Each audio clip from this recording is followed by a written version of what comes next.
Hey, welcome. My name is Sonali, and in this video, I want to show you how to release some tension from the neck and upper back and shoulders. So let's go ahead and get started. Take your shoulders up, almost like you're touching your ears as high as you can, and then squeeze your shoulder blades behind you and then down.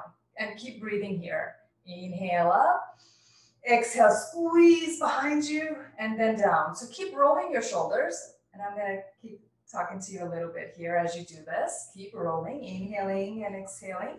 So if you're like me, spending a lot of time on the computer, right? I'm spending like more than 8, maybe sometimes even 12, 10 hours a day on the computer, typing, Zooming.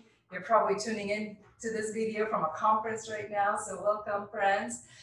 Maybe you're doing training. Maybe you're actually taking trainings, right? You're taking classes, and we can spend a lot of time hunching over like this. Our shoulders go forward, our head is hanging forward, and this has a, keep rolling your shoulders. This has a way of tightening up and like really just making this upper back feel really like, if you find yourself going like this throughout the day, it means these muscles can get really tight and they're just needing some release. So that's what I'm going to show you today.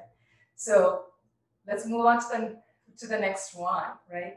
So you can go ahead and feel the shoulders. Notice the warmth that you've created. The next thing we're going to do requires you to stretch the cervical spine. So be gentle with yourself here, especially if you've had any neck surgeries or in the past.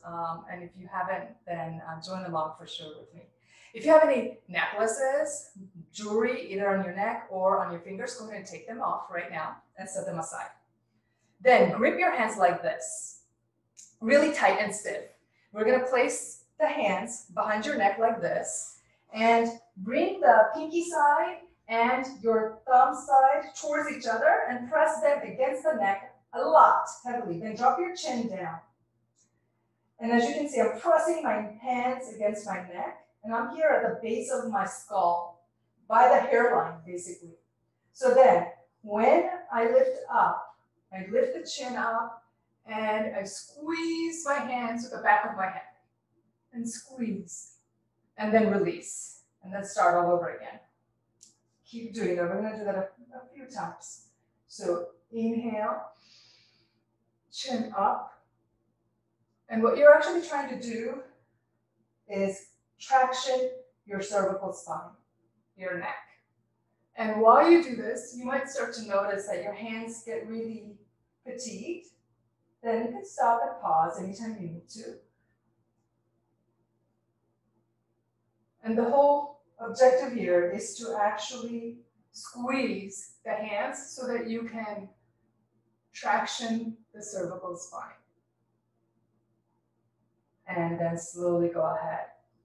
When you practice this on your own, you'll do this about maybe 9 times, right?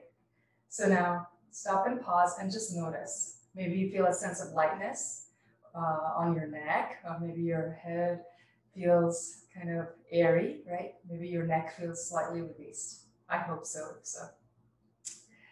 Next, we're going to get into the third shape, which is really about releasing your shoulders. So for that, you want to come down on the floor. Bring your feet and your knees hip distance apart, then take your hands all the way back behind you, fingers pointed away from the body, and pinky fingers as close together as possible. Then squeeze your shoulder blades towards each other. And make sure your body is at an angle like this. It's really important.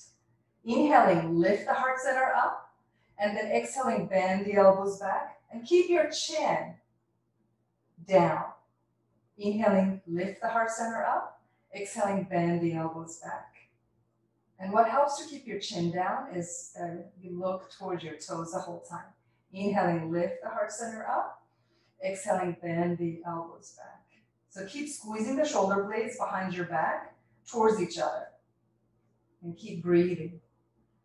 When you practice this on your own, I invite you to do this at least about 9 times. Inhale, exhale. All right, and then slowly go ahead and come out of that and roll out your shoulders quickly here for a moment. Maybe move your neck side to side and notice the difference. So of course, we've only done this for a few minutes today. When you practice on your own, I invite you to do everything that we've done for at least 9 breath counts, each of these, okay? So this is for the upper body. In the next video, I actually want to show you how to address tight hips, and that's another thing that gets impacted when we're seated in front of a computer all day long. So watch out for the next video. I'll see you in there, and thank you for joining me for this one.